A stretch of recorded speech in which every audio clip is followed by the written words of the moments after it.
Oh my goodness! Look at that beautiful lady over there. That right there is my co-host, Druid IRL. Hello. She's making the weird goblin face. It's good to see you guys. Welcome back. I believe this is episode 98 of Bandwidth and Banter. We're fast approaching episode 100. Just as a quick little kind of teaser spoiler for the future. Pause. Uh-oh. What's wrong? Your mic sounds different, Stormy. Stormy, you're echo. I'm echoing, huh? Thanks for saying something.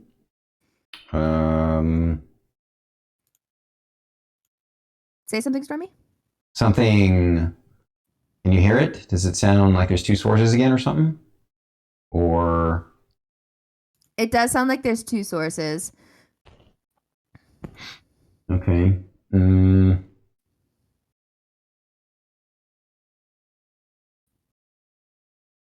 I turned into a Terminator.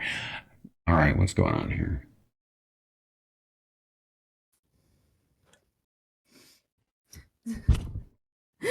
Hey, Afro Francis.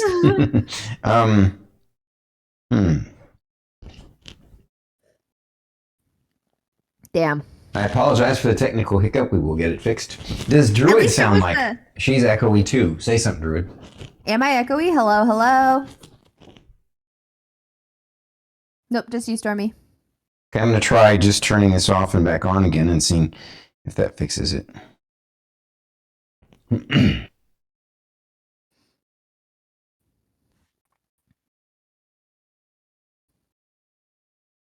We're great, Pelicanon. Testing. Testing. Still echoey. We definitely don't want to go through the whole interview like this that one time where we had to basically re-interview somebody, so we'll get it fixed. Yeah. No, my camera does not have a mic. I mean, it might, but it's been disabled within the camera. So you have like a. Okay, let's go. Congrats, Blaze. That's fantastic. All right, let me. Check and make sure that's not like hidden. Unhide all. Holy shit! Look at that.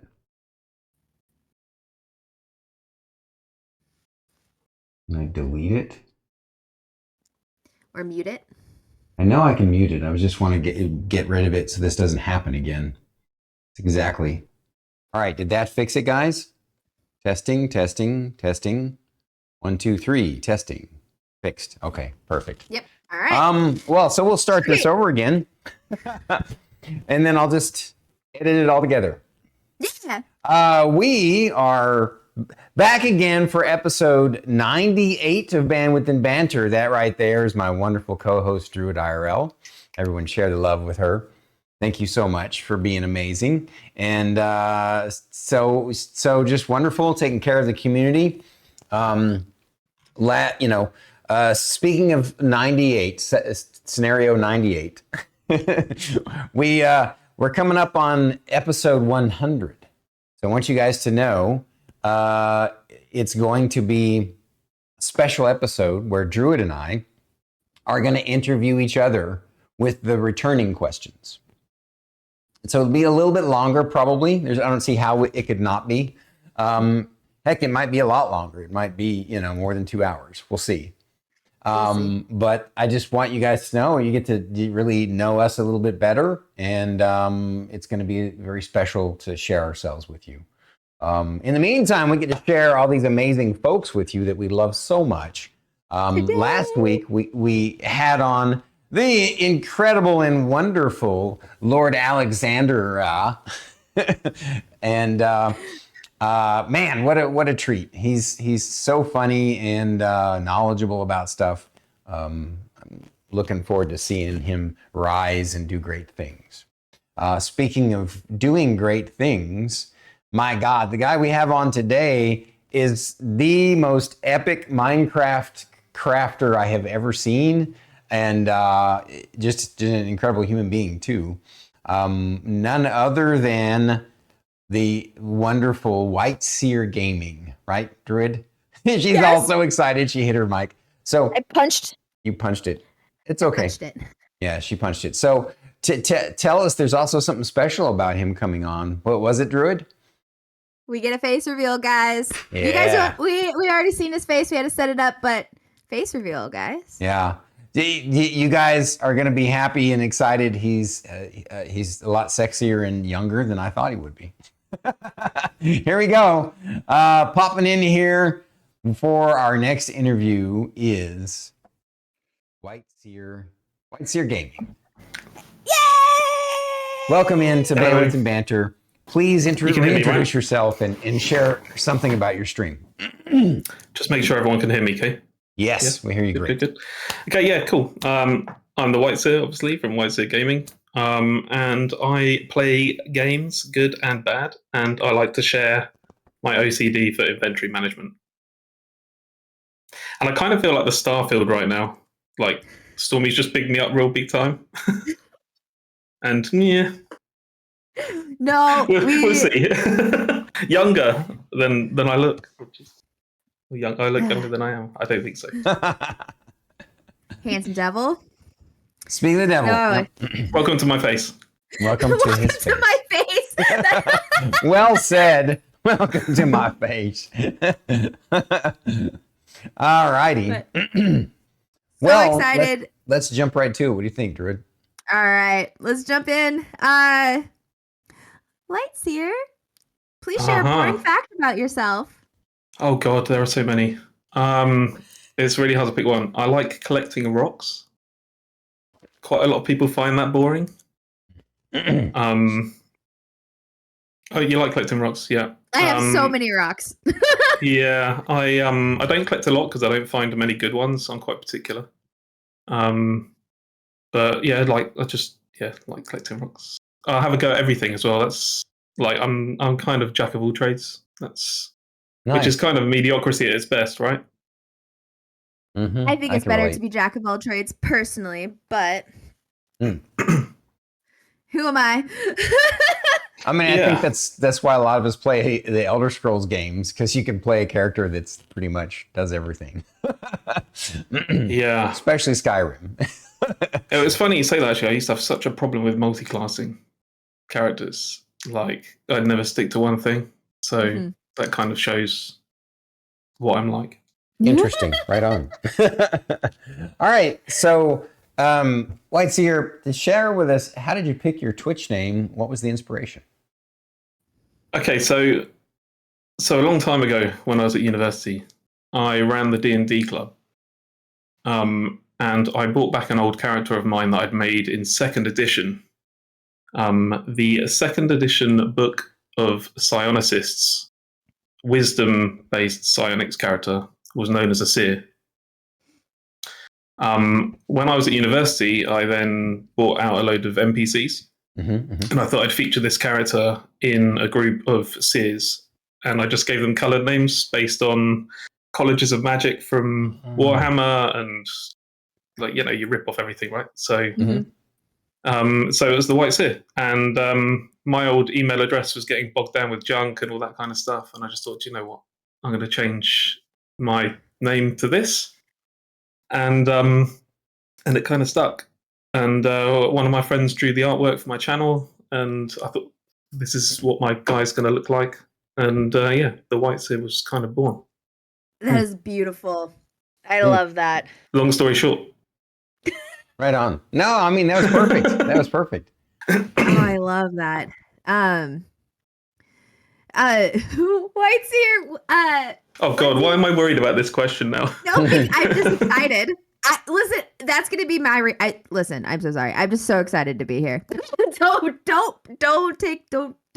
be scared. Be very afraid. What D&D class do you consider yourself to be in real life? I've given this a lot of thought. I'll tell you. We'll start off with what I wish I was, which is some kind of multi-class cleric wizard super intelligent, super wise, and fairly calm, I guess. That's kind of what I wish I was. What I'm becoming is a paladin barbarian with some weird skewed sense of honor and justice, and I rage when it doesn't go right. I have children, so it's just like, no, you're not supposed to do that. You're not supposed to do this, and it's yeah, I'm becoming the quintessential grumpy old man, which is I view that as a paladin barbarian. I can see that. That's very fitting. I love it. Well I haven't really raged at anyone yet because I try and keep my streams fairly mellow and calm. Although I have been playing Elden Ring, so it's the persona's falling to bits. Yes, that. Oh man, Elden Ring will do that. It's a rough game. It's a very rough game. I have to take like week-long breaks. Yep. And then when you get back to it, you're like, what are the controls again? Yeah. And why is my timing so bad? And why am I so old? And why are my reflexes like that of a toaster? And the list goes on. So yeah, it's one of those games. WhiteSeer, I have a 2-part question here. If you could, I guess it's more of a 3-part question. First off, you shared that you played D&D. What D&D edition did you start with? And if you could have one cantrip to use IRL, what would you choose and why? Oh God. So I started. I guess the main one we started with was 2nd edition. Although I have played basic. Nice. Which was in around 1992, by the way. Cantrips. Well, prestidigitation is so useful for everything. I kind of like utility stuff. As a wizard class anyway, it's my favorite class. So I'll probably go with prestidigitation. Although every now and then a good firebolt's good, right? Yeah. Gotcha. When you just really want to annihilate something. Yeah. Shouldn't really say that considering my job's in anti-explosion. They don't watch. It's fine. So you gotta test it, right? I mean, it's for science. You Yeah. seem so Valley Girl right there. You could go. I'm thinking of all the people I could annihilate. Sorry, I kind of wandered off on a tangent. Ray of Frost would be good as well, I suppose. You never have warm drinks. True. Unless you want it warm, I guess then that would be bad. But yeah. Fuji says wrong. Light is the best cantrip. Interesting. Yeah. Maybe. I mean, I could argue that you could use prestidigitation as a pseudo light if you're like going through a place that's really dark. Yeah, it wouldn't be as good as a light spell, but as a light. Plus, you'd never have to shower and clean your clothes. It'd just be like done, right? Yeah, I love it. Yeah, that was why I picked it when I heard that question a couple weeks ago. All right, I think you're up next, Druid, or is it me? Yeah, it's you. Yeah. Oh God. This is me not being able to pronounce shit. Okay. Why give it like 2 words here. Yeah, hold on. No, I got it. Hold on. Why did you name your character Stormy? Please stop.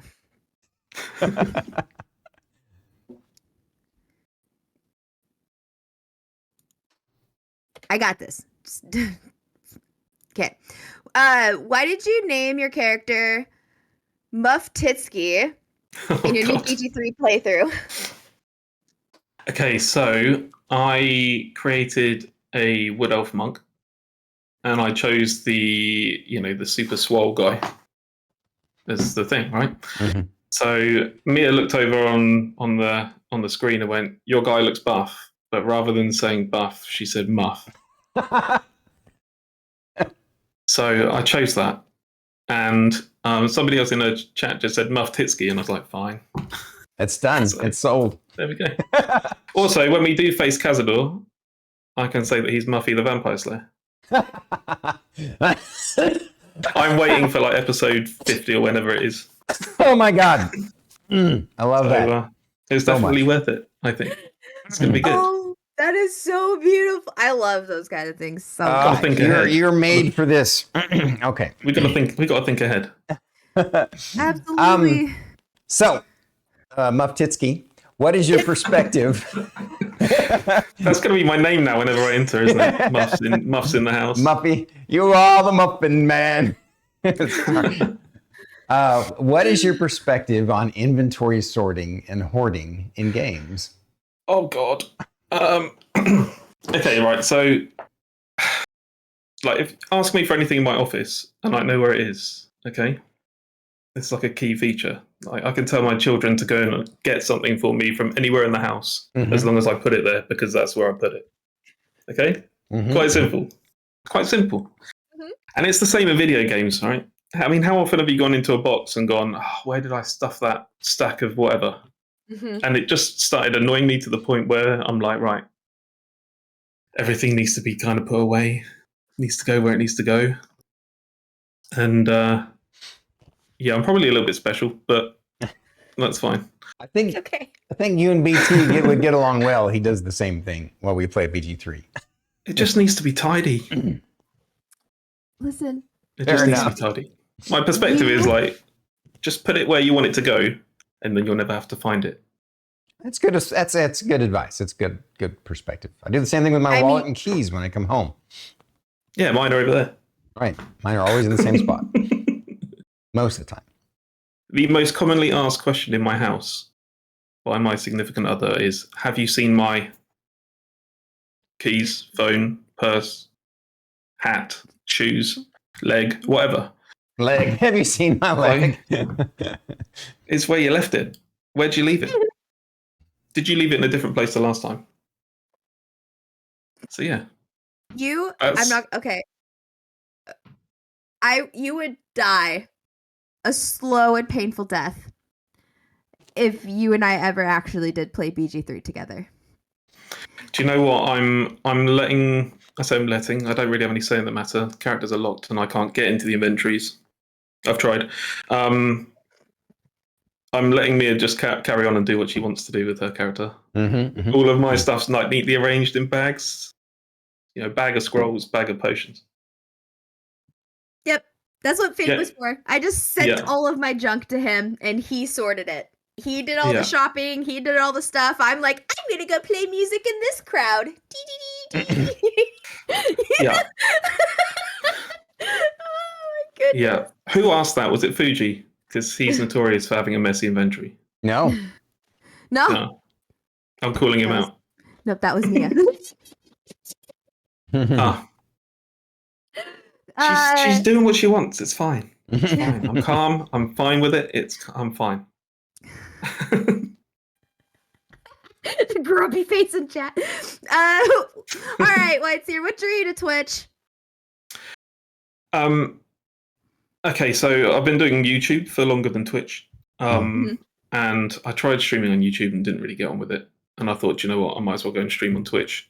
But what got me into doing recording and posting of videos and the things in the first place? Okay, this is quite a long story that's quite old actually, but we want the long version. Well, Fuji and I actually used to do a martial art a long time ago. And we used to practice falling quite a lot. So, because it was all locks and holds and throwing people and kind of fun stuff. Yeah. And I had a job after university because having one job wasn't enough. I had another one in food retail. So I was like on a deli counter and going up to the warehouse and stuff. And one day I was walking through the warehouse and I tripped over like a bit of, I think it was like a pallet or something was sticking out. And I managed to fall and roll out of it. And I stood up. And I looked around. I was just like, no one. Really, no one? This could be like the single most coolest save of all time in my life. And no one was there to see it. And I started playing video games and I'm like, do you know what? I'm recording it. So if something cool happens, I can show it off. So that's kind of where that all came from. really. What did family and friends think when you told them you were planning on streaming? Content creation. Parents obviously think it's a waste of time because they're parents. The missus is all right with it. She's kind of goes off, sees friends, and walks a lot and whatnot. And the kids think it's awesome. Can we use your office? Nah. But yeah, no, they're in the house. They're generally supportive. They're downstairs watching movies now, so they can give me the space and be quiet. So right on. Kids are getting a late night tonight. Love that. And they're like, yes. They're like, yeah, what can we watch? Can we watch Deadpool? No. No. What struggles did you deal with when you first started streaming / content creation on YouTube?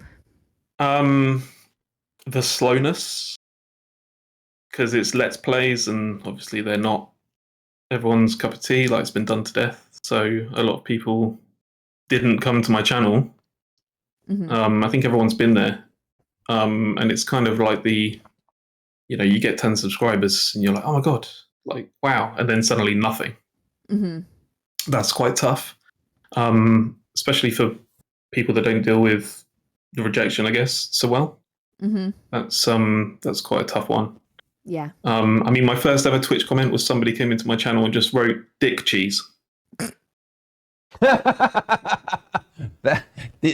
fact that you remember, amazing. I mean, I guess if that was my first one, I would probably remember it too, but I don't remember my first one. I mean, the only response I had to the guy was, "No thanks, I've got my own." That's great. Way to come back on that. Like, did they end up following, or did they ever never come back? They never came back. Jesus. I was like, what is this? Well, on that this is going to be hilarious. Yeah. I was like, this is going to be absolutely hilarious. Let's carry on with this. On that note, what tips can you share with future streamers? Oh, play what you enjoy. I think people too often jump on a game because it's hyped or it's big at the time. If you're not enjoying it, don't play it. Like, I'm struggling with Elden Ring. Like, I'm wandering around. Everyone says get a plan and look up this and look up that. I'm like, that's not how I play games. I don't like looking things up. I need to figure stuff out myself. Yeah, if you can't figure it out in the game, then what's the point of the game? Yeah, we didn't have the internet when I started gaming. So, I'd wander around on The Legend of Zelda on my NES for 6 months trying to finish it. I can do it in 3 hours now, or 4 or 5 hours maybe. Yeah. But you couldn't go online and look it up. Where's this and where's that? So you just had to figure stuff out. And my kids are like that. So they just, they look up everything. My youngster knows everything there is to know about Tears of the Kingdom, but he's only played through half of the game because he just watches content. And I'm like, figure it out. Play it. It gives you some skills. Be a detective. Work it out. It's a brain. So yeah, play what you enjoy is probably the biggest one. Because if you're unhappy playing the game, everybody around you, everybody in your chat room, everything, they're just gonna feel that you're unhappy, and there's no point. Now you're allowed to be unhappy about certain things, like inventory management. Tidy your inventory up. That's fine. That's fine.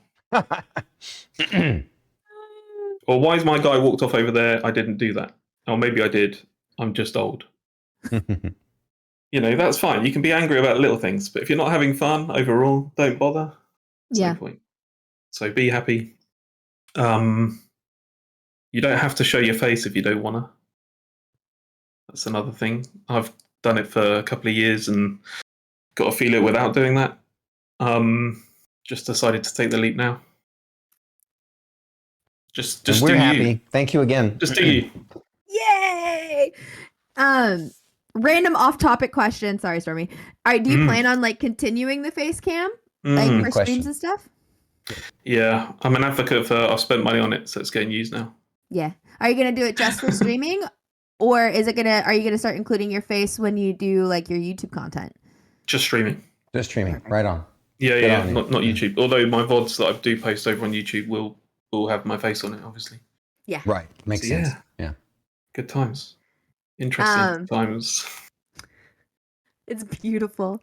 What do you enjoy most about streaming and content creation? What's been your favorite thing? I mean, since from the very first comment in Twitch up until now, it's the moments that make me laugh. Mm-hmm. Yeah, I just love when people come in, they've got something interesting to say. Mm-hmm. I'm sure everyone says that. It's the people, right? We wouldn't do it otherwise. We just sit at home playing games on our own. Yeah. So it's just the folks along the way. Yeah. How long have you been playing video games, and what was the first one you ever played? The first game I ever played was a game called Wizard of War, and that's WOR, I believe. And that was in 1987-ish on the Commodore 64. That's where I'd heard that before. Okay, yeah. I was 6, closely followed by Dig Dug. Dig Dug, yeah. Oh my God. I had a friend of mine who press play on tape. Mm-hmm. Oh, not Dig Dug. Never mind. I was thinking of Kubert, but Dig Dug was awesome. Yeah. So I've been playing for 37 years. That's a long time, isn't it? Baby. Addicted since 1986. He says you're just a baby. That's funny. She's been playing since like 2020. Well, no, I was in middle school when we played Diddy Kong Racing, and that was the only video game I touched for a really long time. And then of course like the Wii and stuff, I don't feel like that counted because it was like the bowling and whatever for family stuff. But it wasn't until 2012 was when I actually started really playing video games. That's when I learned. That's when I got Minecraft on the Xbox and Skyrim on the Xbox. Yeah, we used to get demos on magazines, and they were tapes. Mm-hmm. Like cassette tapes. Yep. Not. You know what that is, right, Jude? I don't know what that is. Yeah, I don't know what tape is. I know what that is. You know, I grew up with VCRs. I remember the orange Rugrats VC. You would play the demo for about 4 minutes and die, and then it'd be like rewind the tape so you can load it again. Yeah, those are the days. That's so fun. Anyways, what is your favorite game and your least favorite game that you've played on stream? Oh God, favorite game. I have enjoyed Baldur's Gate 3. Let's be fair, enough to honor mode it. Yeah. Which game again? I misheard you. Oh, Baldur's Gate 3. Oh, okay. Yeah, this is my 7th playthrough now. Wow. So, and I did 1 for YouTube and 2 on stream. So, I did not stream honor mode. That was just too stressful. Yeah, I learned that. Yeah, so that was probably the best one I've done on stream. The least favorite. I can tell you my least favorite one to record on YouTube. That was Stardew Valley. You won't find that series because it had 2 viewers for each episode, and they were both me. Oh wow! It was a bad series. Oh no! And it was like the early days. But yeah, that was interesting. So I did not enjoy that. I like the game, just not so good to record. Yeah. Gotcha. Interesting. So if you had to guess, how many hours or eons do you have in Minecraft? Oh Jesus. Thousands. I'd say a couple of thousand. Probably. You think only a couple of thousand? I mean, well, I don't know. Fuji might have to help me out here. Because 7 Days to Die, we've got about 800 hours. Most of that were together, and I think I've done quite a lot more Minecraft. Maybe 2,000. Wow, that's a lot. That's Maybe awesome. 2,500. Yeah. Wow. Not in the tens of thousands. The game's been out for a while though. Yeah. It's an old game now. Yeah, but it's so much fun. I love it. It's very simple. It's just so good. And that's why it's so fun. How and why did you create that epic sphere in the Stormkeep Minecraft server? Because circles are forbidden. And if you can, you should. I don't know. I've become fascinated with making circles in Minecraft. That's awesome. That's a perfect answer. Just because no one makes them, right? Mm-hmm. Everyone makes. I think the first 3, 4, 5 playthroughs I made just a square box of a house, and I was just like, yeah, never again. So we started making circles. What sparked your love of crafting and survival games? I love the struggle because it kind of mimics real life. I kind of get bored. I get a little bit bored and burnt out when everything's done. So everything's easy to get. But I like we need this. Let's find a way to get that better. Mm-hmm. So it's kind of efficiency, I guess. But yeah, I just like the start off, the struggle, getting better. You can see the progression, you can see the progress, you feel better. Mm-hmm. And then at the end, when it's just hoarding's great, but at the same time, it's like I've kind of done what I need to do. And now you're going to build your dragon's horde. Oh, I know. I have one. I do have one. Beautiful. Mm-hmm. It's beautiful. I like it. That's a big flex. It really is. Check out my perfectly placed 69 blocks of diamonds. The magic number of diamonds, man. I tell Absolutely. you what. Mm-hmm. WhiteSeer, how do you balance being a father, husband, full-time worker, Twitch streamer, and consistent YouTube creator? How? Poorly. Poorly? The key is getting the children into a routine where they go to bed early. Mm. And having a wife that likes to go and see her friends. Because I get, 3 nights a week I stream. So that gives me 4 nights. I set aside 2 for the missus for watching TV and stuff. Mm-hmm.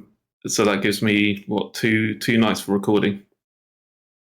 Plus I work from home. Everyone leaves the house. When everyone leaves me the house, it gives me 30 minutes to myself before I start work. So that's kind of my time to record. Mm-hmm. And then lunchtime is to edit. Yeah. Just planning. Yeah. Wow. Wow. Yeah. Obviously, you get stupid training sessions, or please drive 300 miles to go to X, Y, and Z site to look at their stupid machine that they could have sent you photos of. But this could have been an email, which kind of disrupts everything. But most of the time, it's quite solid.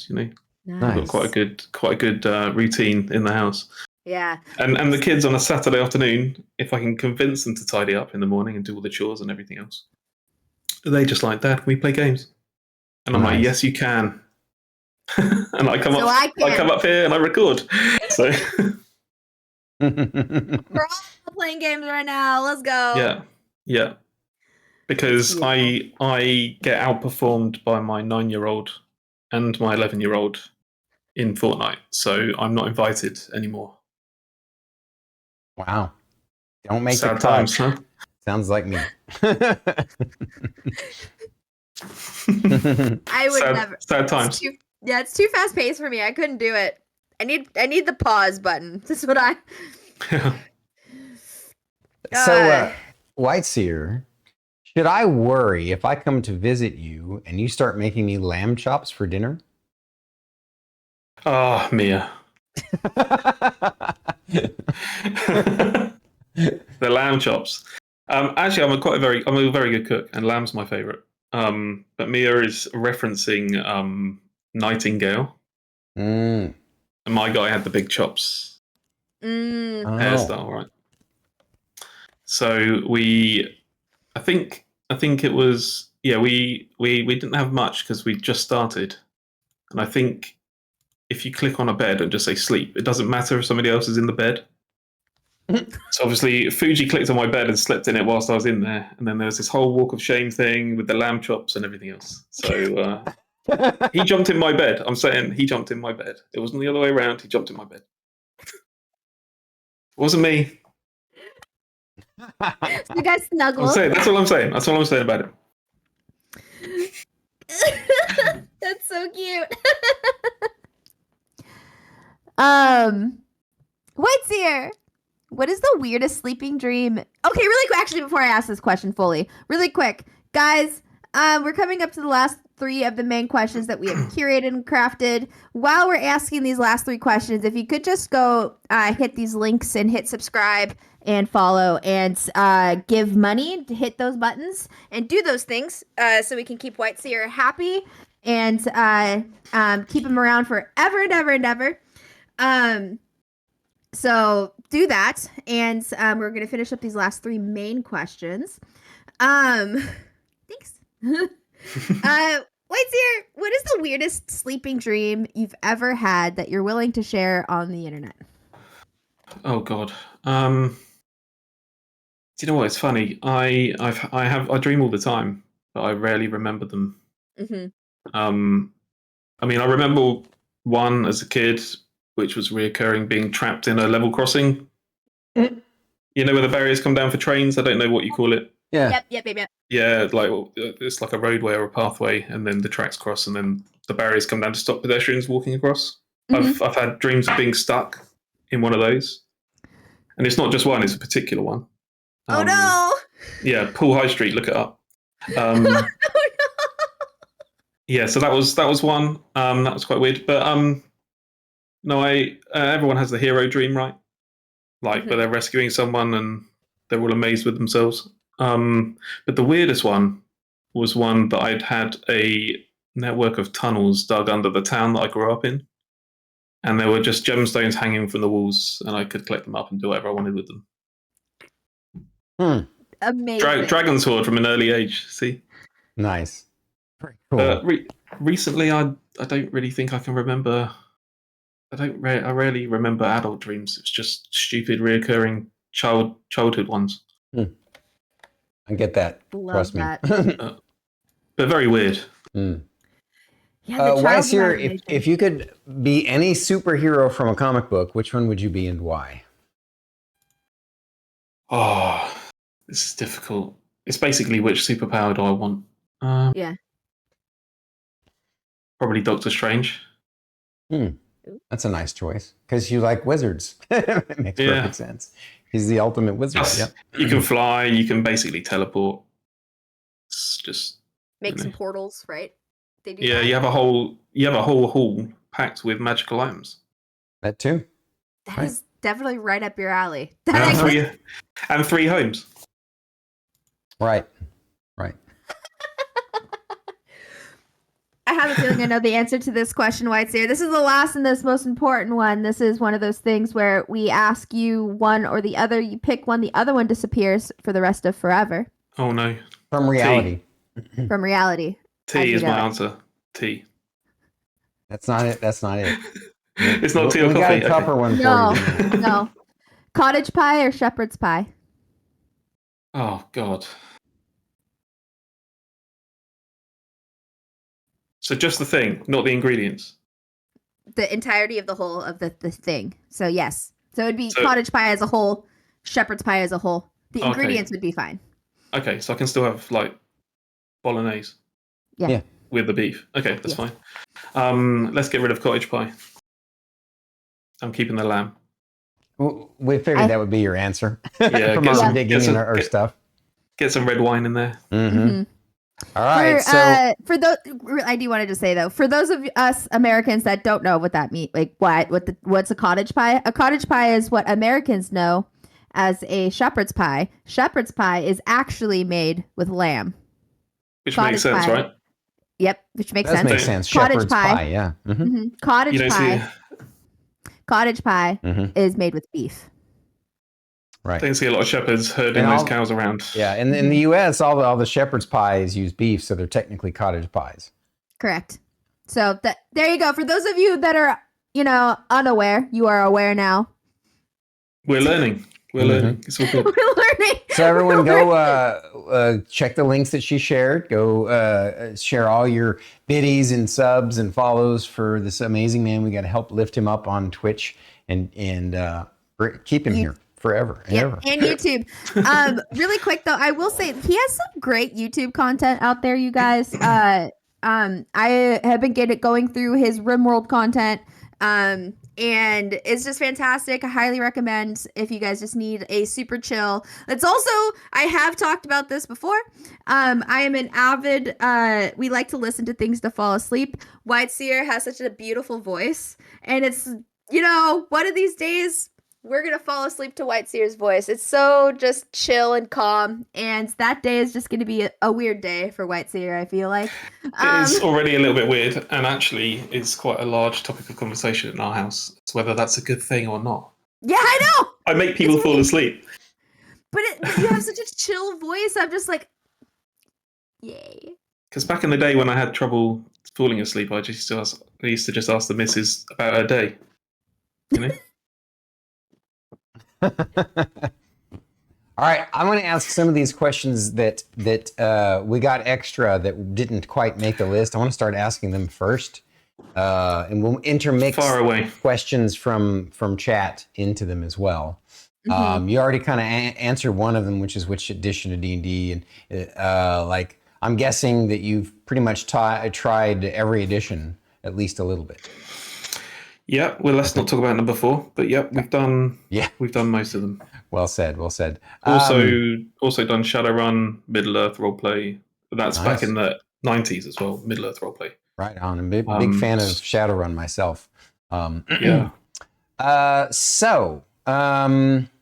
want to jump down here. Apparently, you're a big Diablo 1 fan. Oh. Yeah, I played that a lot. I think...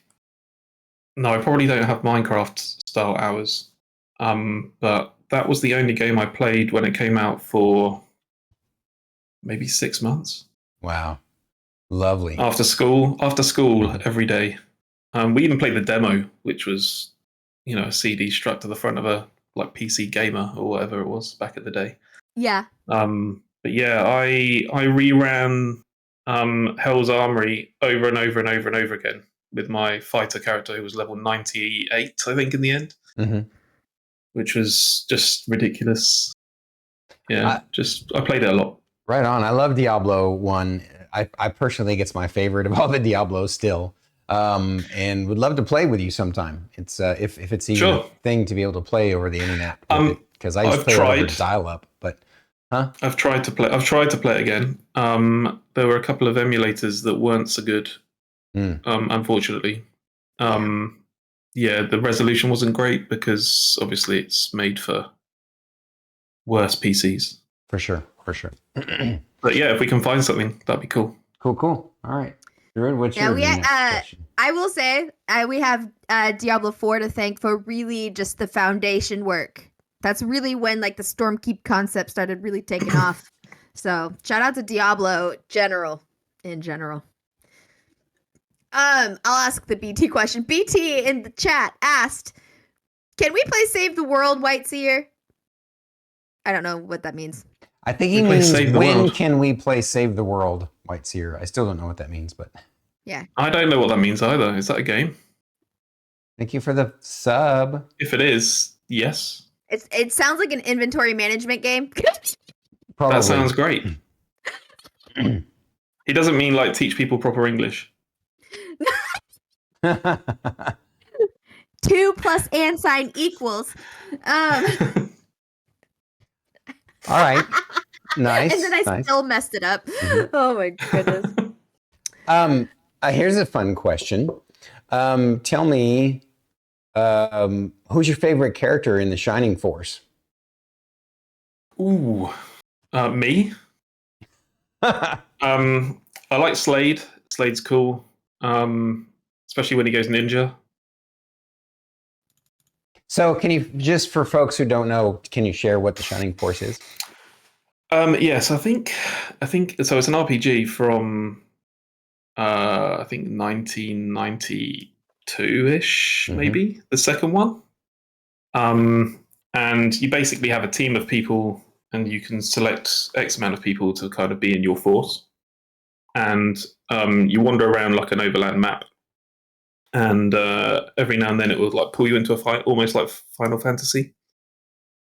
And then you'll have like this huge kind of grid where your guys have turns based on like an initiative, and then you maneuver them around the map in kind of squares. It's quite an old. Check out my YouTube. I have the whole series on there. Nice. But yeah, Slade's cool. Who else do I like? Phoenix ends up being really cool. May the Gunner's cool. Road, the caravan guy, he's cool. Apparently, you like them all. Yeah. You must love the game. Yeah. Nice. Rhodes is like the best guy for like, because you can use his when you do a series and you have like episodes, you can use him for quite a few snazzy titles. Ooh.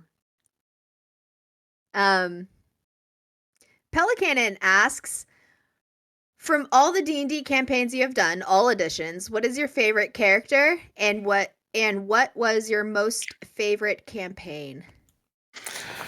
Okay, favorite campaign. So favorite campaign was probably we did a Beholder campaign. I don't know the name of the actual campaign, but it was. I think it was on the cusp of second and third edition, so I can't remember which edition it was made for. But it was run by a guy that I have done loads of collabs with. Generally Baldur's Gate 3, but Wednesday nights used to be my collab night, so we used to play games with him, and he was on my DM. So he was my first DM actually. Nice. Back in 1992. Wow. And he ran that campaign, and my character in that campaign was an elven bladesinger, rapier user. Because back in it was second, because in second edition the bladesinger you could pick the weapon, so it didn't become longsword until. Well, yeah, I think longsword was third edition. They stipulated you had to use a longsword. I think. But my favorite character probably. So I have one of two. I had a 16th level wizard at one point.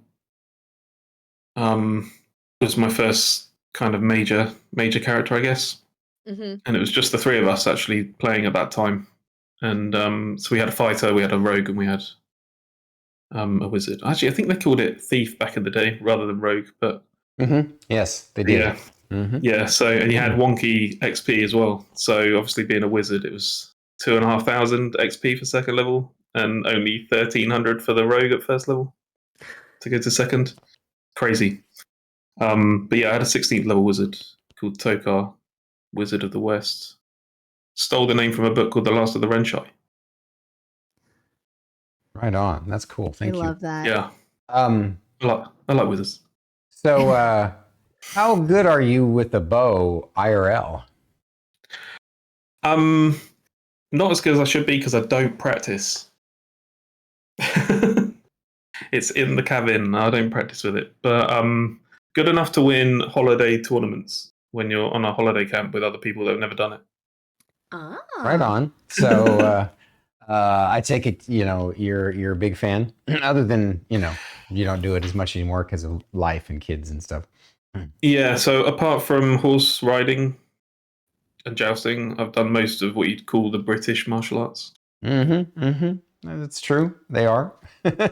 Horse riding, fencing, jousting, archery. Bit of LARPing. We got our own version of James Bond here on the show today, guys. Is that one now? Is LARPing one? It's a martial art. British martial arts. Oh, the stuff we couldn't come up with ourselves. So we've had to be fancy rapier fighting and and shooting.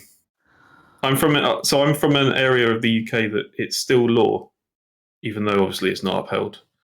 That every day at lunchtime I should be out for an hour practicing with my bow. It's still law? Yeah. Just like it's still law that if you're in the city of York, you can kill a Scotsman after midnight. I didn't make the rules. I didn't make the rules. Oh my, that's so funny. Wow. I know. It's crazy. So, but yeah, we used to shoot quite a bit. So, but we used to do, so not target archery where you're stood in the field shooting on a flat level. We used to shoot big pictures of bears and things out in the woods on multiple levels, different ranges. Yeah, it's quite fun. Fun fact. Fate also used to do archery. He has a compound bow and a recurve bow. We have both of them in the house still. So nice. I used to shoot recurve bear bow, so no sights. Ooh. I have no idea what any of this means. It's cool. It's a normal bow with no sights. Okay. Yeah, there you go. And metallic arrows, because otherwise that's hunting tackle, which is wooden arrows. So very different classes. This is so cool in general, though. I love it. It's fun. Nomi asks, do you find your Minecraft dragon hoarding trickling into your daily life? I don't tend to hoard things. I'm the guy in the house that wants to throw things away. Like, I hate clutter. So, I mean, my office right now is not a very good example of that. But yeah, I tend to be like, whose is this? What are we using this for? You know, and getting rid of things. I'm trying to be as neat in real life as I am in the game. You know, if I've got stuff that doesn't belong in a place, it needs to have a place. So I'm looking for the place to put it. But as for hoarding things, no, just grey hairs. Gotcha. Gray hairs. I got you beat by a long mile there, buddy. Yeah. So great.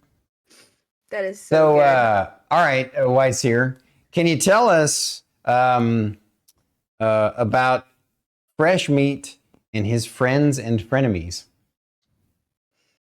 Okay, so this is from Fuji. And I can't remember what campaign we were playing, whether it was after the Beholder campaign or not. I think it might have been some kind of, I think we might have been playing a water-based campaign where we were all like seafarers. Maybe not, but he had a character who I can't even remember his real name, but he basically got bludgeoned every single session to the point where we either had to res him or seriously heal him, and we just ended up calling him Fresh Meat. I love it. I love it. So yeah, it'd just be like, Fresh Meat's going to do this, Fresh Meat's going to do that. And I think I'm not even entirely sure whether Fuji remembers his real name either. He might do. So how did Fresh Meat get you in trouble with your real life mate?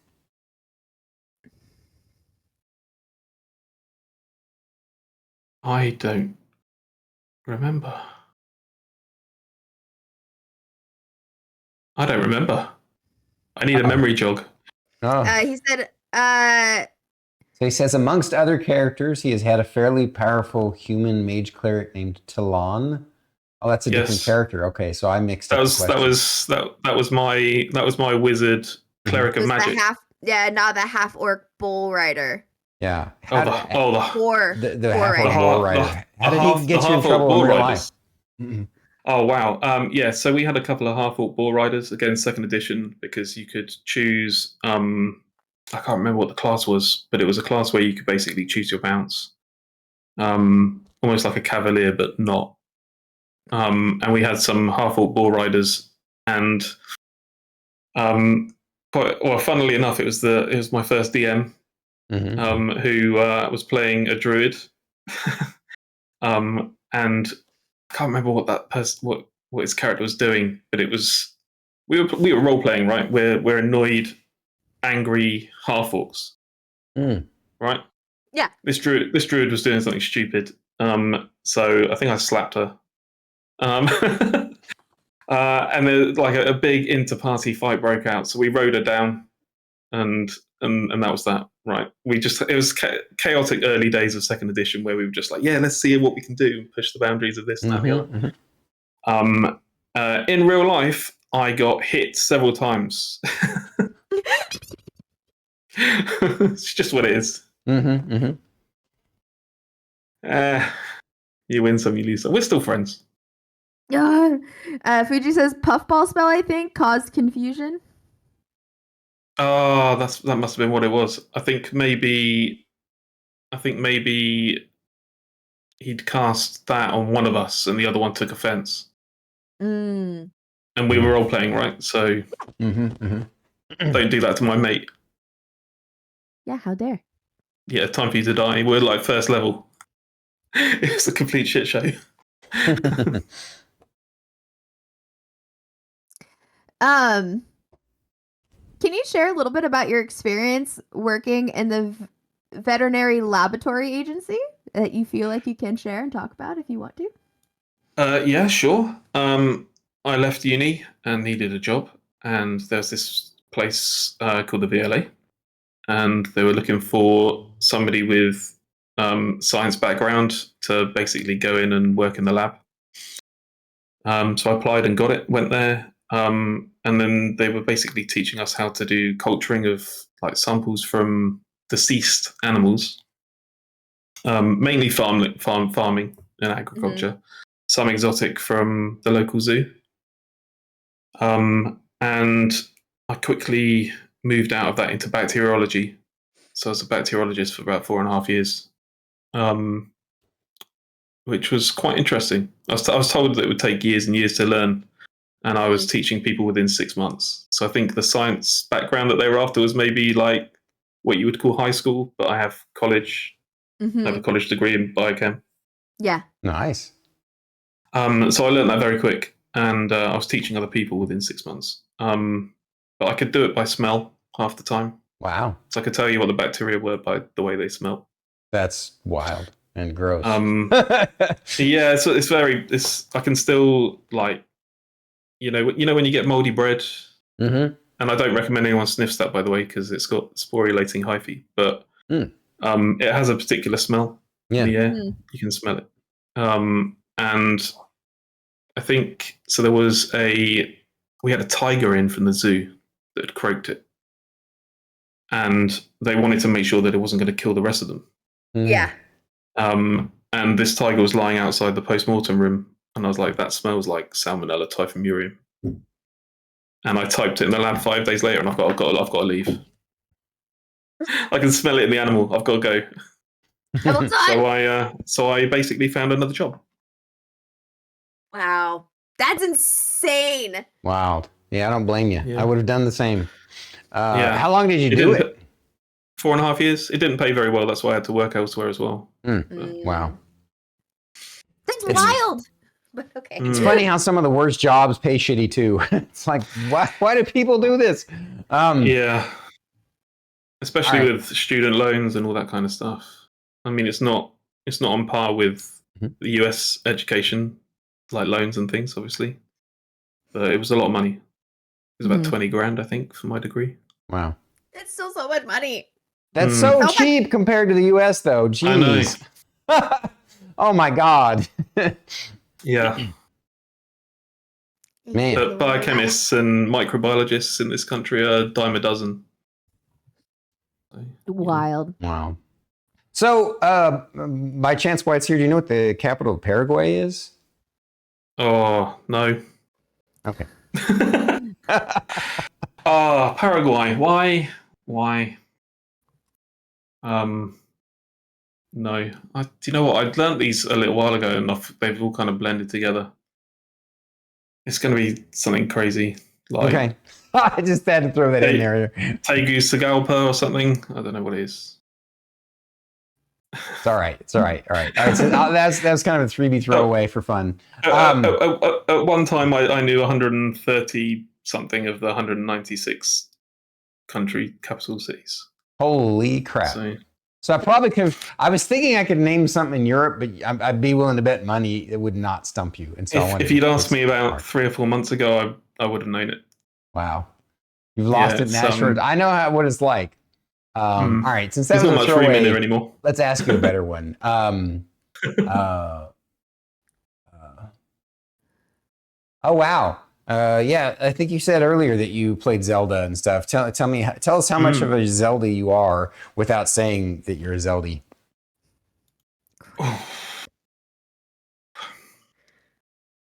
It's dangerous to go alone. Take this. Hey, listen. That was Fate's text message ringtone for a while. Hey, listen. That's Hey, listen. And that's actually adorable. I want to change mine to that. Mine's the Monty Python where the guy gets shot with an arrow and says, "Message for you, sir." Mine's the Skyrim quest doo-doo. Oh, that's good. That's good. But I keep my phone on vibrate because I'm just like, don't make sounds. No. Mine's just the bog standard, like crappy ringtone. How bad's that? I put no effort into it whatsoever. It's okay. I get told off because it's the same. It's literally the factory ringtone. Everything in my life is so noisy. I don't need my phone to also just randomly make noises too. Food safety. And it's never off of silent either. Really? Ugh. Yeah. Some of us look forward to the vibrate, okay? I put mine on Do Not Disturb more than I should, to be completely honest. I was going to ask Drew if she keeps it in. Never mind. I'm not even going to go there. So? WhiteSeer Banana Tom OG asks, could WhiteSeer be tempted to the dark side with me and Fate and play Destiny? I'm not entirely sure whether it was BT's stream or Fate's stream. I think it was BT's stream. I actually cross-linked my PlayStation account to my Steam account, and I've played Destiny 2 a lot. I finished the original one, so I wouldn't be too far off of getting the gear to catch up, maybe. Tempting. They just want to bring everybody to the dark side. Is this one of those things because they bonded over that, and then literally for like a year and a half, they were like, "Oh, Destiny. Oh, Destiny." And I'm just sitting there going, "Why don't you guys just play Destiny then?" And they're like, "No, we can't. We can't do it. We can't do it." And I'm just like, "Just do it. I'm sick of hearing you guys talk about it." Like Destiny it's just some sounds long like someone lost love. Destiny just sounds like someone fun they met on a night out. When you say it like that, to be honest. That's what it felt like. I long for Destiny. I long for her. Then fucking play it. And now they are. So ugh.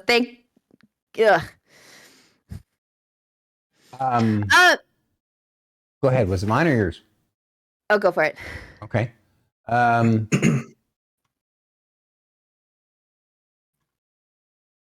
wow. Could you tell us a little bit about your cruise to Norway? I can. Yeah, so was it? I don't think it was last year. It might have been the year before. It was within the last couple of years. Mm-hmm. Yeah, so just went up there in about October time, I think it was, relatively late in the year, September, October. And managed to go to like 4 ports in the fjords. And it's just the most amazing place. They care about how the place is so much more than we do. Clean streets and things. Pricey, very pricey. Like for us, we think it'd be about $12 for a beer for you guys. which is insane for us. That's hideous. That's more than London prices for us as a tenner. Yeah, that's crazy. So, and they tax fast food and things quite heavily as well. And how was the cruise part? Do you enjoy that part too? Yeah, I was rather ill. I kind of overindulged. You know, when you go to the bar on a cruise and you go to the same one, they have your drink ready whilst you're waiting in the queue before you even ask for it. Wow. You walk up and there's your old fashioned like whiskey, and you're like, oh, thanks. You know? Wow. And then they start calling you by name, and then it's just. I'm assuming it's because you went there once before and told them what you wanted. It's not like they could magically read your mind, right? No. But it's they work for tips, right? So so they get extra tips. So yeah, it was good. I enjoyed it. And Norway's stunning. Norway's just stunning. Right on. I kind of I've always felt a kind of a kinship with the Scandinavian countries. I've always wanted to go and spend time just exploring. I want to do the Atlantic Highway. As seen in the last Bond movie. Go visit Karen Shikado, IRL. Yeah.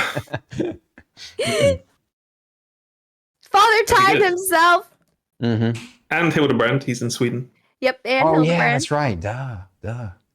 Yeah, Fuji and I were looking at seeing Iron Maiden somewhere in concert next year that wasn't in the UK. We booked up London, so I'm now looking for somewhere else. I've always wanted to see an Iron Maiden concert. This will be number 7. Damn! Holy crap! Wow! Wow! Bit of a fan. Yeah. Right on. I think that's also on this list here as well. So on that note, you would like, since you're a D&D aficionado and an Iron Maiden aficionado, I once crafted a solo campaign for a friend of mine because at the time we wanted to play really bad, and this was during the Advanced Dungeons and Dragons days. It's a solo campaign, and so he crafted a really powerful, I think it was like a 15th or 16th level. It was like a hybrid class, probably a fighter rogue or fighter wizard or something. I don't remember exactly what. But, it was basically a dungeon crawl, and he would just go from room to room. It was almost like a gauntlet style dungeon crawl and fight different monsters of varying difficulty as he went up. But there was sort of a little overarching mission, and the mission was apparently there were these powerful wizards that had come from another universe who were messing with the kingdom and taking over the kingdom, and so all of the different kingdoms came together and hired him to go into their thing and deal with them, right? And in the end, the final boss fight, the final room, he meets up with these guys. It turns out these wizards, it was Iron Maiden. They had somehow been transported into the D&D universe, and they became the ultimate bards. And their magic was basically they could do anything they wanted to practically with their magic. They weren't completely OP; they were beatable. But he had to basically. I think he was actually a hybrid bard fighter wizard or something. I think this was back in AD&D days. He was a straight bard because straight bards at high level were borked.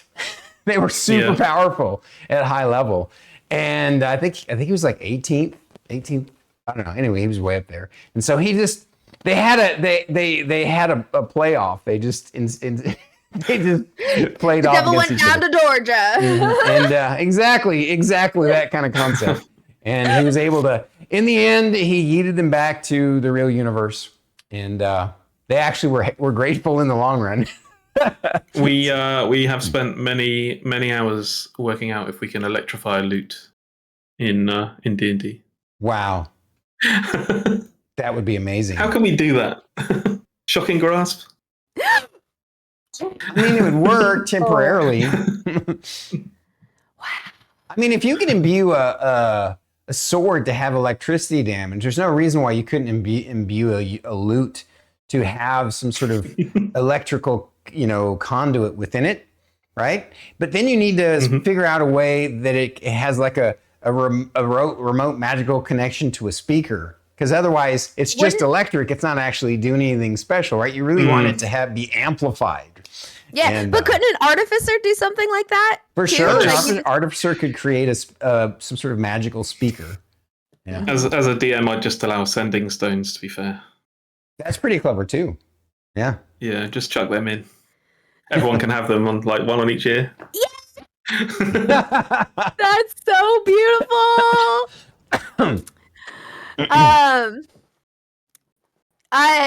So we hear that you're very into world and campaign building, and you've DM'd a little bit.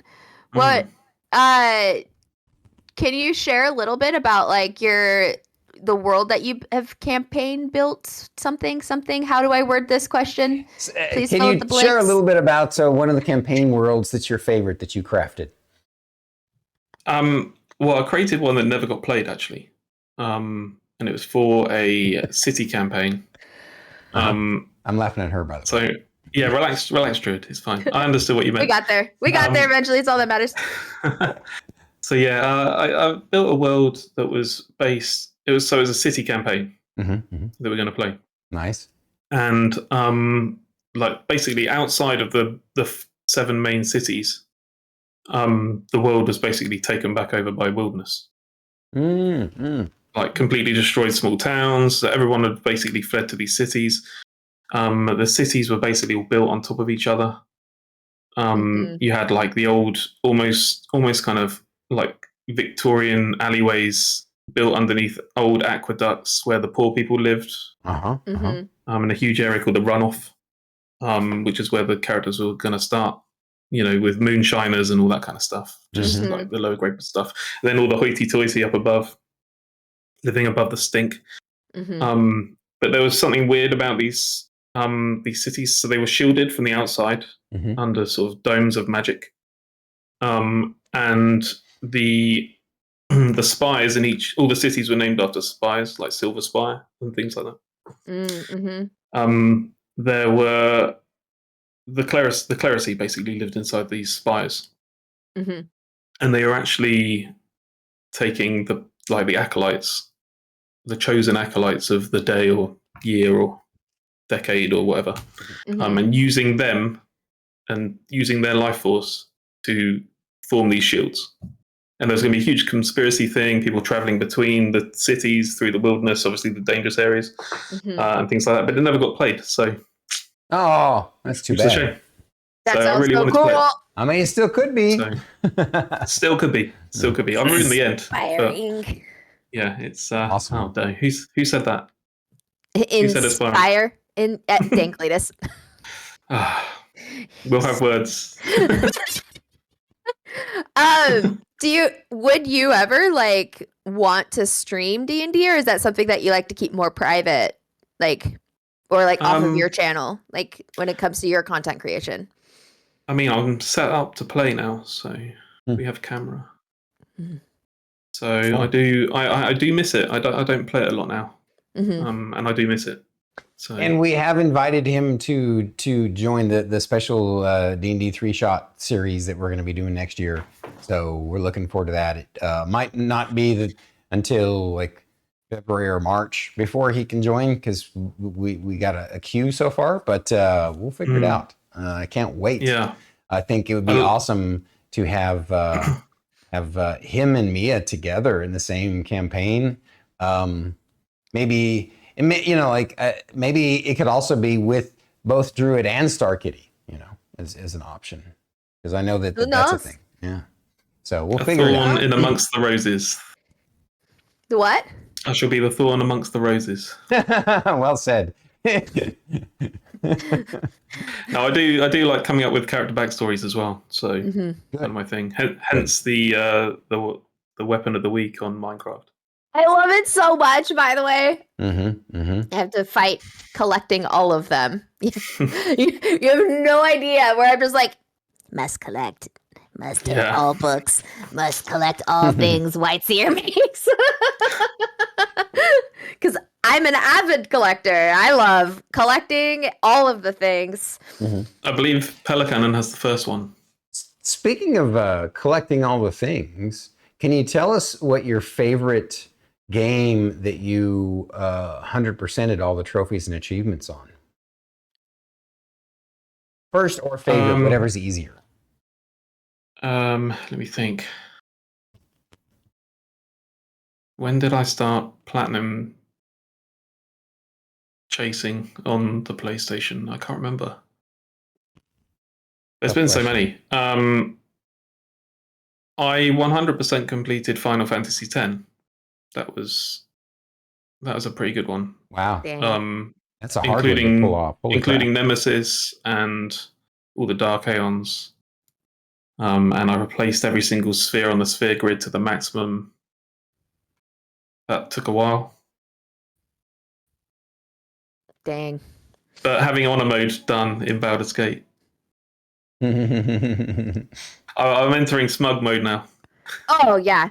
Listen, I was doing that for a little bit, and I was just like, ooh, I'm not built for this shit. If I'm gonna stream this, I need it to be on like story mode.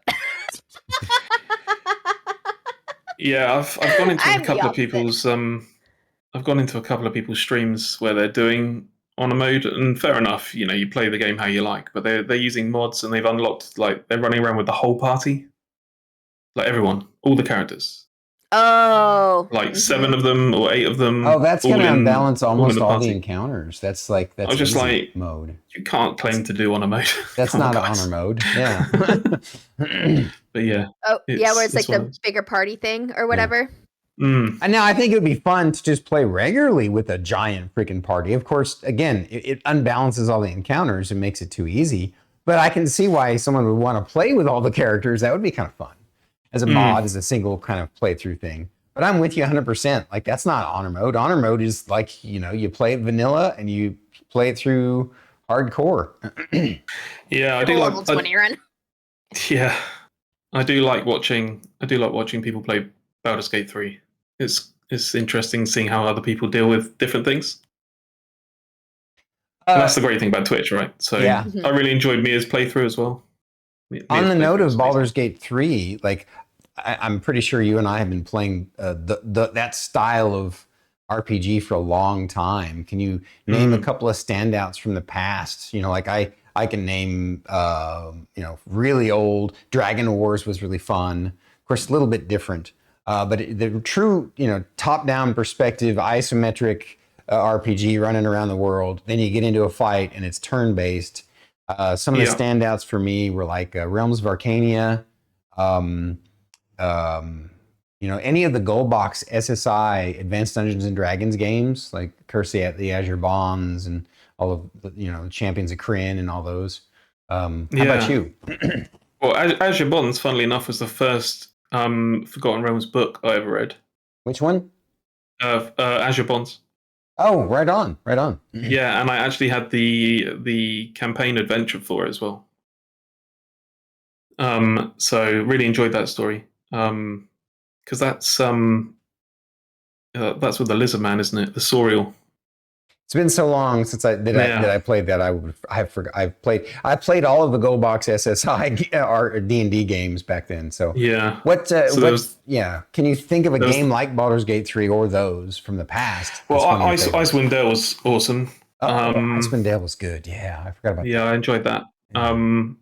I think watch this space. I'm thinking of getting Mensa Berenson. Oh.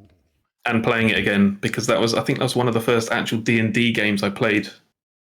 Nice. On PC. That was more like the like Dragon Wars or Dungeon Master or Eye of the Beholder. Speaking of which, did you ever play Ravenloft on the PC? I did not.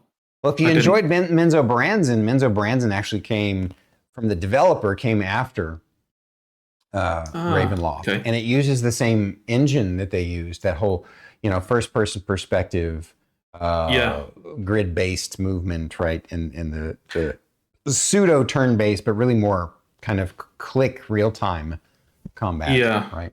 I think actually, Shining the Holy Ark, which was after Shining Force 2, obviously better resolution and graphics, used the same or a similar kind of mechanic.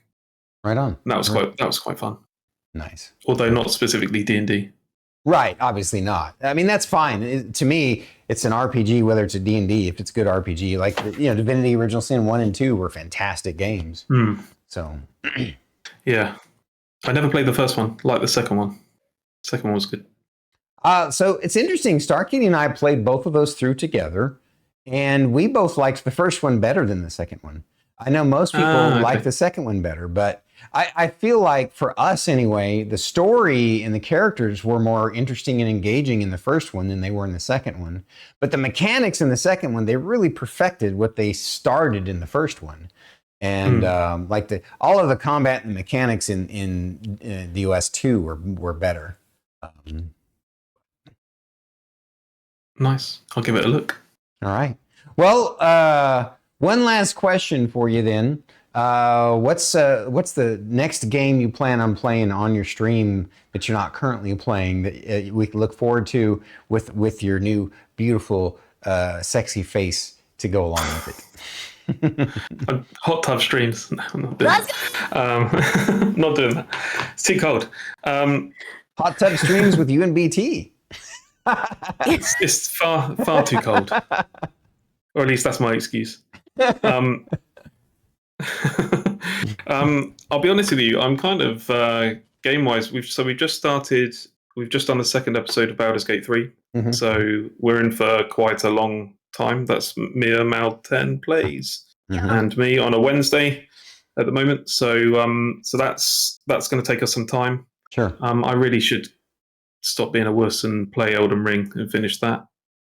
I've been having a look at things like Satisfactory. Cool. But not entirely sure. Path of Exile 2 is coming out next month. I should probably be streaming some of that. Nice. Because I enjoyed the first one.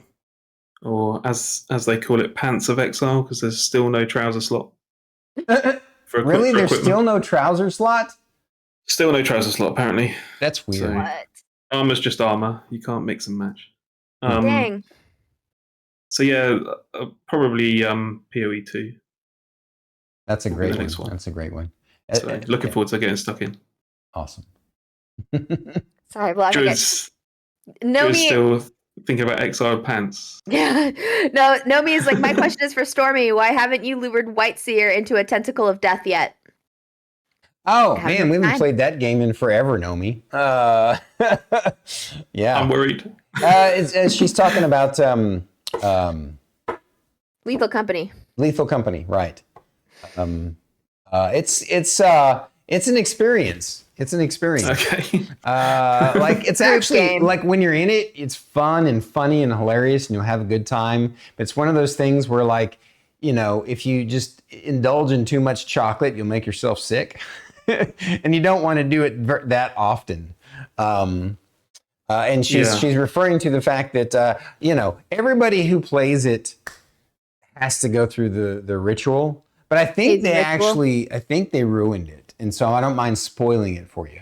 Because I think in the newest update, I don't think it does it anymore. So in Lethal Company, it's a really strange game. You're basically like a clone. You and up to 3 other people, unless you've modded it, go on this spaceship to some planet and you go wander around in these warehouses and these buildings, find junk. It's just basically, it's loot, but it's just junk, Sure. And you bring it back to your ship, and then you make a certain amount of salvage money for the company, right? The thing is, when you go to these planets, sometimes the environment tries to kill you. There's monsters, and so it can be hilarious with all the weird, creepy monsters running around, right? At the end, you make it back, if you have enough loot collected, you make it back to the planet where you meet your boss. There's this little alcove. It's a little, like a little front clerk's desk. You ring a bell, and you put your gear on there. You ring the bell, and this big hook comes and takes the stuff after a little while.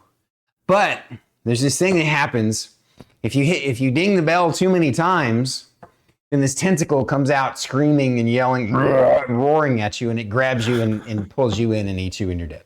And and it was sort of a ritual that everybody gets to experience that once when it's their first time playing.